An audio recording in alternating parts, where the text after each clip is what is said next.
Alright lads and lasses, I'm Xcentric Racer, and we're on Forza 7 for more racing. This time, every single car you see here is A-Class. No further restriction. First race we headed to Bathurst, and it was actually Bathurst this time.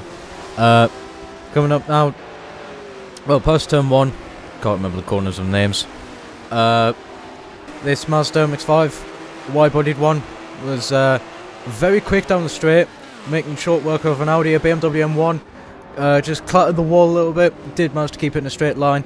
Around the outside, you see an RX-3, I think gets assisted into the tyre bundle at turn 2. Thankfully did ghost mode, so that it didn't cause another further massive crash. Coming up now to left-hander hairpin, the MX-5 getting a massive slide all the way through that corner. That's going to allow a Pontiac, that yellow Pontiac, to get up the inside, get the position. Unfortunately, does get connected with the wooden Alfa Romeo. That's going to put both of them into the wall.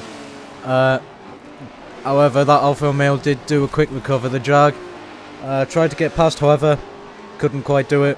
The Alfa Romeo went round the outside of 2 vehicles there. That was really well done. The Jaguar also made its way past the MX-5, and the MX-5 did an unfortunate and crashed into the tyre bundle, heading to the downhill. Further up, there was a lot of close battle, as there tends to be on lap 1. This M3 outrunning a Golf down the straight further back. There was an Audi and something else going too wide. Not too sure what that was.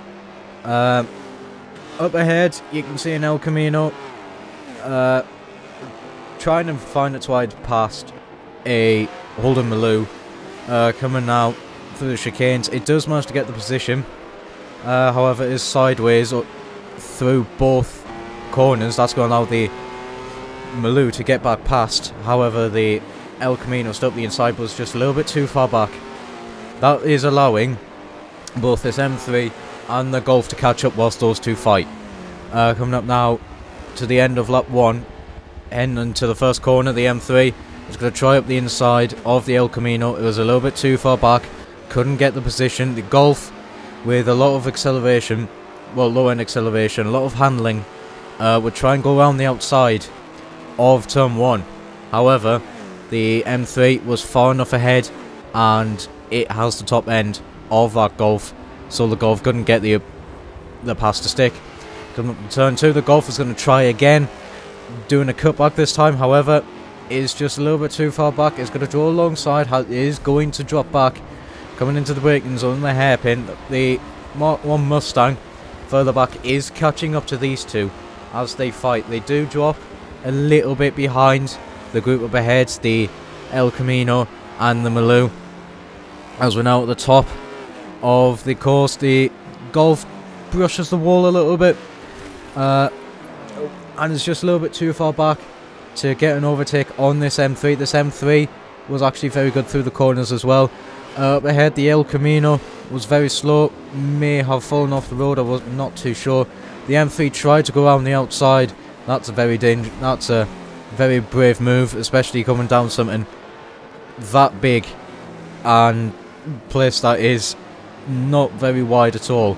As we're now heading onto the straight, the Golf still couldn't find its way past this M3.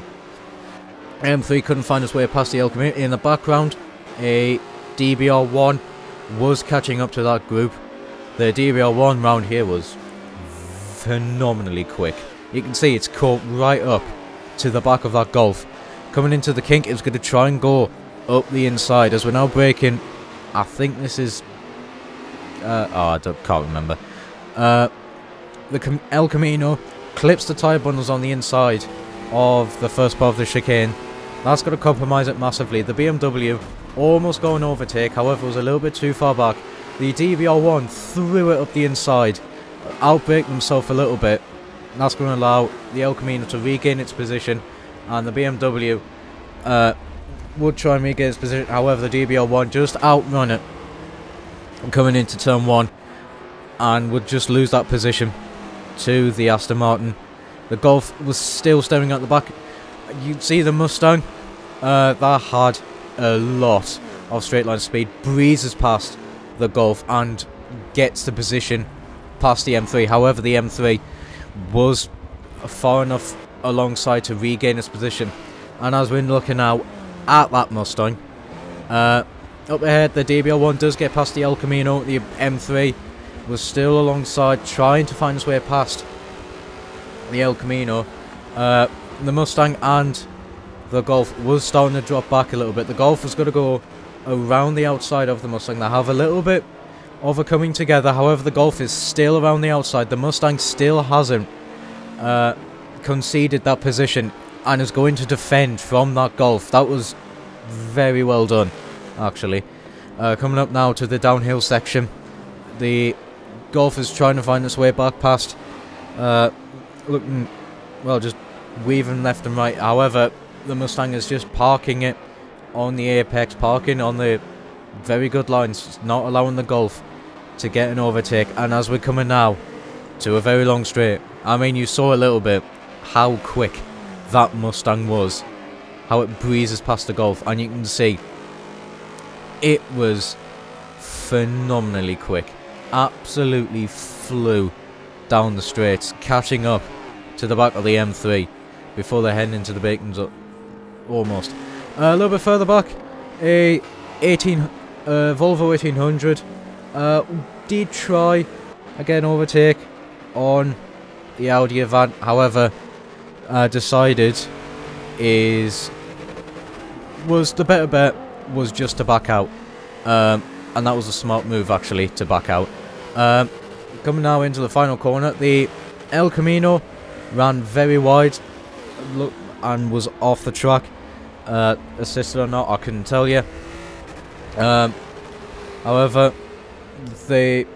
both the Volvo and the Audi was able to get past just unaffected. The Volvo had a lot of straight line speed compared to that Audi. That Audi was very good through the corners.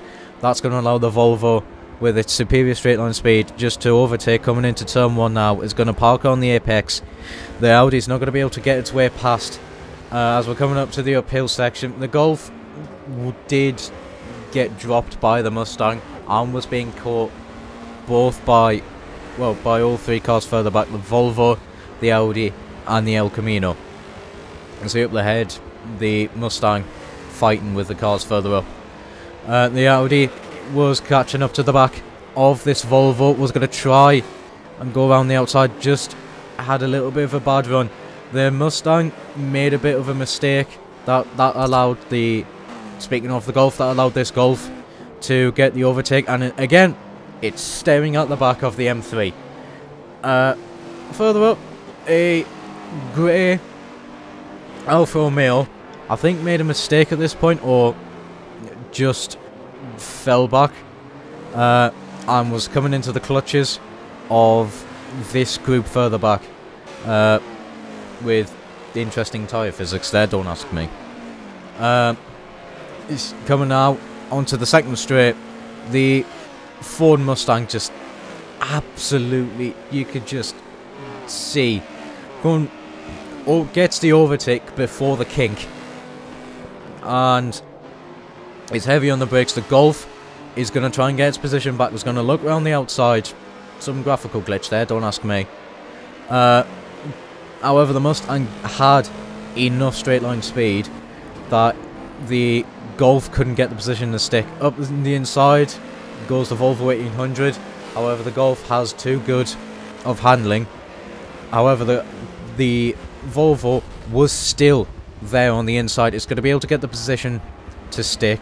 Gets the car stopped, parks on the apex. That's going to compromise the very handling orientated Golf, and the Golf is just going to fall back, and it's going to fall into the clutches of the El Camino was catching quick, and the Audi was catching up a little bit as well. But as we're coming into the twistiest section, our Golf is going to gain some time. The El Camino went up the inside of the Audi. The Audi had a lot of oversteer, had a big oversteer moment, and just clattered the wall a little bit. Up ahead, you can see the Mustang was defending the position from the Volvo. A little bit further back, the Rusty RX3 that put in the tyre bundle was catching up to the back of this BMW with a wide body. Can't remember which one it is. I think it's an M3. Anyway, you can see the RX-3 is all over the back of the BMW. BMW running a little bit wide through the next corner. That's going to allow the RX-3 to catch right up to the back of it. It's going to try the outside. Thought better of it. Instead, it's going to go for a good cutback. It's going to be on the inside. However, the BMW just asked a little bit too much and just ended up falling off the road. At the front, my Esprit, I had a good grid position, and this Esprit was very quick down the straight. Probably not as quick as the Mustang, but was very fast. Had a high top end. The DBR1 was catching very quickly though. I'm pretty sure their best lap was 2 seconds faster than mine. However, I just got a very good run. I was very lucky and just broke away at the front. So I win. Bathurst. Sheep would take second, with Stevie taking third in the Maloo. Second race, Bernie's Alps full, and this one was utter chaos. I mean, you can already see we're going 5 wide into turn 1. Well, there was like 3 groups of 5 wide going into turn 1, and already we're going to go 3 wide into turn 2 further back, another 3 wide. There's just a huge amount of cars, 4 wide further back. Yeah, it's just a rolling car park. 5 wide into turn 3. The Evo is going to go around the outside of this Jag. The Z8 had a very good run, however got boxed in down the straight. Again, the Audi Avant is going to get a big oversteer moment. Coming now into the hairpin at the bottom, there was a big collision. A lot of cars ended up in the tyre bundle. I went around the outside of a Z8. The Z8, I think, had an oversteer moment that clattered into me. There was a lot of crashes further back. How I did manage to keep it under control. That would lose me a lot of time though. And you can see up ahead, Mustang got a big oversteer moment. There's going about 3 wide up ahead. Further back, 3 cars single filing through sort of a car park. It was utter chaos. Lap 1. It was just incredible amounts of fun. Both the Jag and the Mustang were pretty good through the straights. Further back, the RX-8 and the RX-8, that's an RX-3. Well done. The RX-3 and the El Camino caught up right up to the back of this XK. However, the XK just didn't get oversteer, allowed to keep its position. The El Camino would get position against that RX-3. Further back, beginning of lap 2, after the little bit of a collision I had, I was on, well, a recovery drive. Maloo was going to try and go around the outside of me. I'm up the inside of a blue Avant. My Lotus, the Esprit, like I said, had huge amounts of top end. Was very, very understeery. I did try my best to tune a lot of it out. I didn't tune enough. But it was very quick down the straight. Definitely a power car. And it showed. The Avant is still holding its position against me, keeping it around the outside. As we're heading into the tunnel, the Maloo was going to go up the inside of me. Like I said, I had a very good run.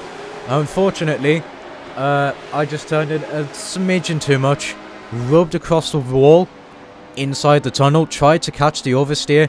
That put me sideways in front of the pack outside the tunnel. Unfortunately, I got collected. It's what happens. Further up, the cars that, well, were ahead of me when I crashed. The Audi clatters the wall through the S's. The Alfa Romeo tried to go around the outside of the Maloo, and the Audi couldn't quite do it. However, through the very long final corner, it's going to go around the outside of the Maloo. This Alfa was similarly built to me in terms of it was actually very good down the straights. Corners, it was not the best. It was still decent. As the Alfa Romeo gets a huge slide through turn 1. Unfortunately, that huge slide was in front of the Maloo. They tried their best, but they both got connected and just into the wall. Further up, after the Alfa Romeo got dumped a little bit back, this Pontiac was very good through the corners. Was staring at the back of an M1 and a Volvo. It's going to go up the inside of the M1. You can see further back that was very good driving by the person in the Testarossa. It went through the middle of a Volvo and a sideways M1.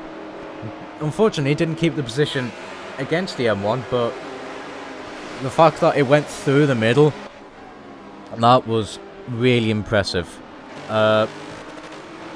Anyway, as we're coming through, so I think it's a car park section. I don't really know. The Solstice is still trying to find its way past that Volvo. Further up, there's a huge squabble of cars. The M1 was catching up to the back of the Solstice with its higher top speed. However, through the S's, it just doesn't quite have the handling, and it does have to drop back a little bit. The Solstice, though, does get a big oversteer moment. The Maloo that was recovering from a getting together with that grey Alfa Romeo ahead would go up the inside of the police Volvo and would start chasing down me and the grey Alfa Romeo. Yeah, us three were pretty much in recovery drive. I think all three of us, I believe, went majoritively straight line speed. The Maloo was fastest through the corners. I probably had the best overall, and the Alfa was fastest down the straight. I do pull a little bit of a gap as these two start fighting. The Alfa was very sketchy at Bernese. Bernese is a oh yeah, the Volvo ran wide and went into a tyre bundle. Bernese Alps has a lot of very fast sweeping corners. You need a lot of handling for this track. The Alfa, as it was struggling through the corners, the Maloo was catching right up to the back of it through the tunnel. You can just see how much the Alfa is being fought, trying to keep that thing in a straight line whilst it's going past, whilst it's coming out of the tunnel. That's allowing the Maloo to catch up right up to the back of it. However, is not in ideal positions to try and overtake, and that Alfa Romeo just has enough straight line speed. Further up, M1 clattered the type, well, just clattered the wall and was having a tank slapper moment. A Solstice up ahead had a bit of a slide coming out of the final corner. This RX3 was being caught by a Testarossa and an MX-5. Me and the grey Alfa Romeo was also catching up. The M1 was defending its position from the Maloo further back. The RX3 was trying to find a way past the DBR1. The DBR1 was going up the inside of the Solstice. The Solstice has too good handling for that DBR1 to make that position to stick. And the DBR1 gets a smidge, just a little bit, of an oversteer moment, hitting the curb. That freaked out the RX3 a little bit, and the RX3 just went into the wall.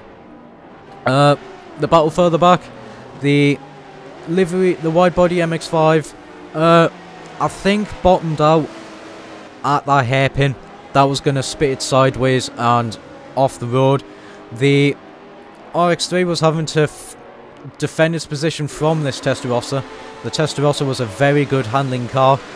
Coming out of the tunnel, you can see it was just all over the back of the RX3. The RX3 is going to use a lot of runoff. I also was catching up to the back of this Testarossa.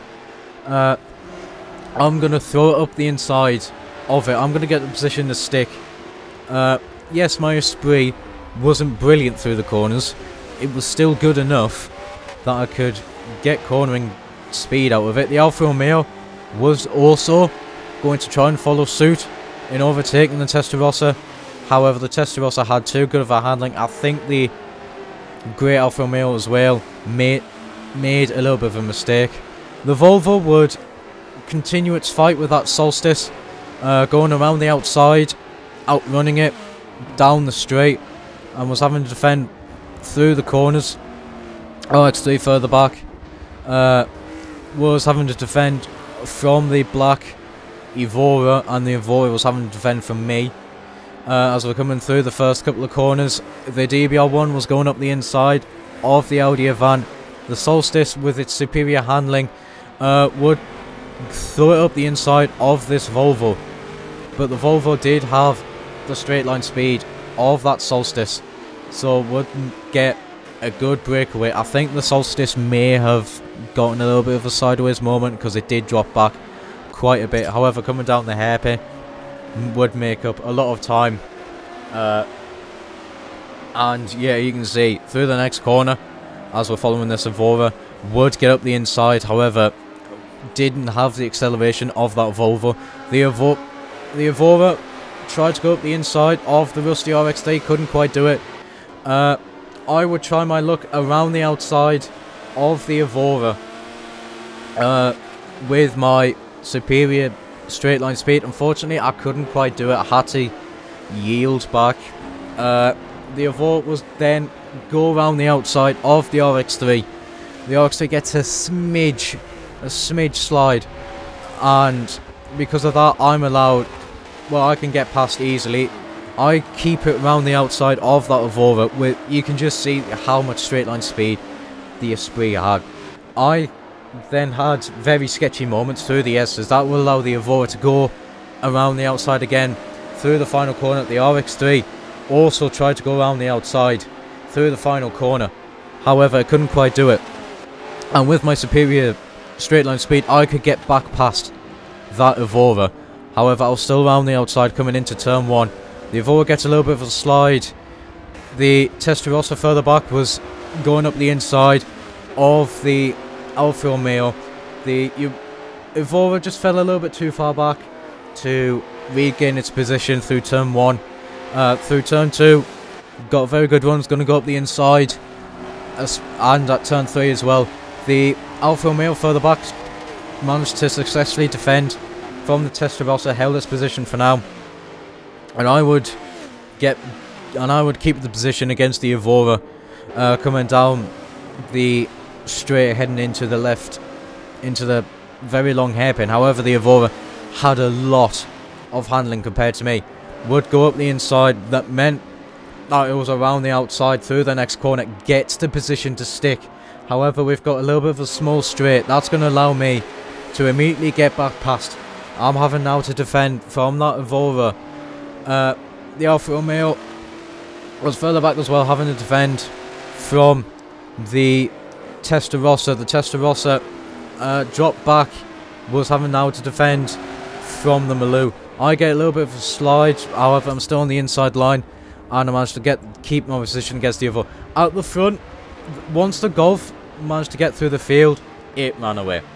This track suited the Golf massively, with a lot of very fast handling. So Carver would take the win, Bearded would take second with the wooden Alfa Romeo, and Aaron would take third in that old Porsche with the shell livery on it. I'm sorry, I had a massive mind blank there. Final race, Road America West. This just the regular one, it's not the alternate. A lot of people went very wide into turn 1. Cold tyres and mixture of cold tyres and going around the outside of people with cold tyres. This DBR1 was defending its position from a wooden Alfa Romeo. The wooden Alfa Romeo was going to try and go around the outside of the DBR1. Couldn't quite do it. The DBR1 with a huge amount of acceleration would go up the inside of the Mustang, go up the inside of the, I think that was the Elise. You may have seen on the left a Z8 got span out coming back onto the main circuit. This DBR1 is going to try its luck up the inside of the El Camino, parks it on the apex. That means that the El Camino can't do a cutback, as we're now coming on to the very long, well, the very long right-hander, the final corner. The El Camino is going to be up the inside and would get that position for now. The Elise, after it dropped back a little bit, was having to recover. Further back there was a few offs. Coming into turn 1 would get a big slide. Does manage to keep it and is still staring at the back of the Volvo. Excuse me. Coming into the braking zone, the Volvo was defending from the very good handling Elise, so it couldn't make any moves. The Elise would try up the inside of the left-hander before we take the shortcut, and couldn't quite do it. However, through the next corner, coming back onto the main circuit, it would get that position. Was a little bit too far back to get it, to also get the position on the M1. However, through the next corner, it would try, and is again going to be going around the outside of the very fast right king. Further up, this Mustang was having to defend from the Maloo as we're going through the final corner. The Maloo was a little bit too far back to make the move. The Mustang dipped some wheels on the grass. That was allowing, excuse me, the Maloo to catch up massively. Further back, you saw the wooden Alfa Romeo doing a little bit of lawn trimming. Would run very wide through turn 1. Keeps out the wall. Maloo is going to dive up the inside of this Mustang and would keep it alongside. However, it's going to be around the outside, but if it keeps it there, it's going to be up the inside for this corner. The Mustang turns in a little bit, just connects the back of the Maloo. That would allow the Shell Porsche to overtake both of them. The Mustang did have the position momentarily, however lost it, but then through the next corner had a good throw up the inside and got that position against the Porsche. However, the Porsche was trying to fight back. The wooden Alfa Romeo was going to fight back, going around the outside. Would keep his car alongside. That's going to give him the inside for this next corner. Was a little bit too far back to get the overtake against this Mustang. The Maloo, once these guys started fighting, would catch up. The wooden Alfa Romeo would try its luck going up the inside, coming out of the final corner. Would keep his car alongside. There's a little bit of leaning, a little bit of sideways. However, both of them managed to stay on the road. The Porsche would try make it a 3 wide. Didn't have enough speed down the straight. The Maloo would get the position against that Porsche. Was going to go around. Was going to try to go around the outside of the Alfa Romeo. Couldn't quite do it. The Porsche is going to fight back immediately.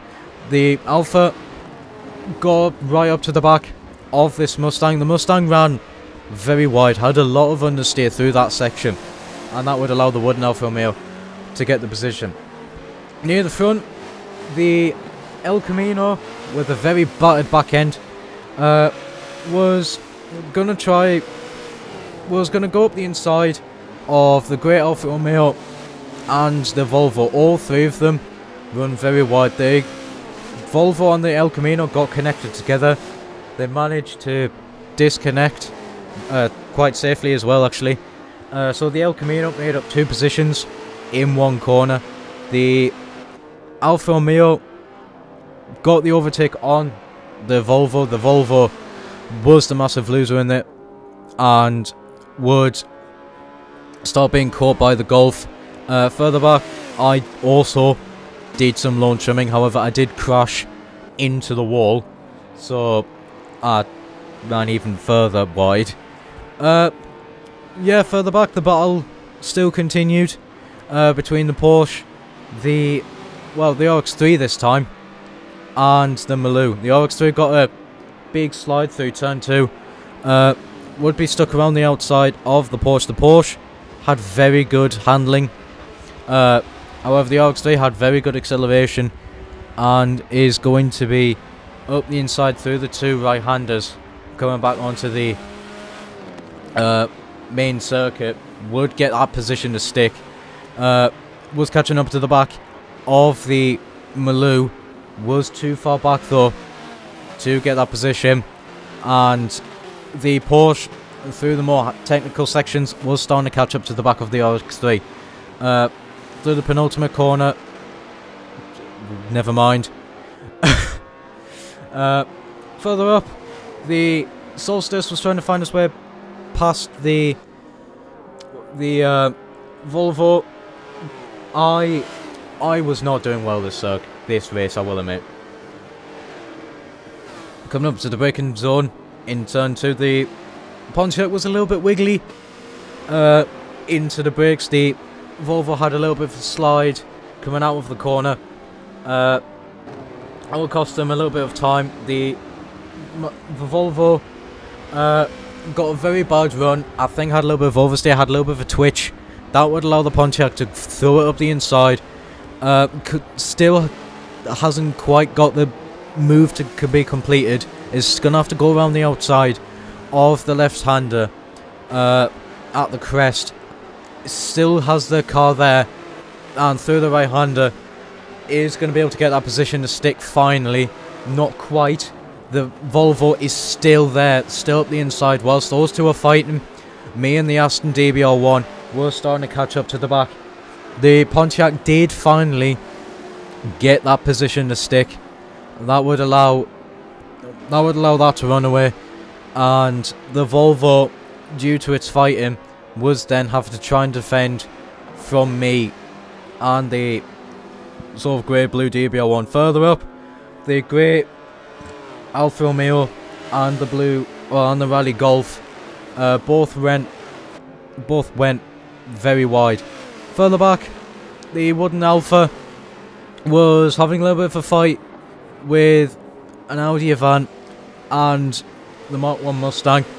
Through the second corner, the Mark 1 Mustang was catching up to the back of that Avant, coming out of the double right-handers, and the Alfa Romeo was managing to make a nice breakaway. Would run very wide though. The Mustang was up the inside of that Audi. Both of them run a little bit on the grass. The Audi a little bit more though. Gets a little bit of a slide through the left-handed crest. Does keep it all together though. Through the very fast right-hander, the Alfa Romeo again runs very wide. That's going to allow the Mustang to start applying more pressure to it. Tries to go up the inside, was a little bit too far back, gives the Alfa Romeo just a slight knock. That will allow the Alfa Romeo to keep position. Further up, the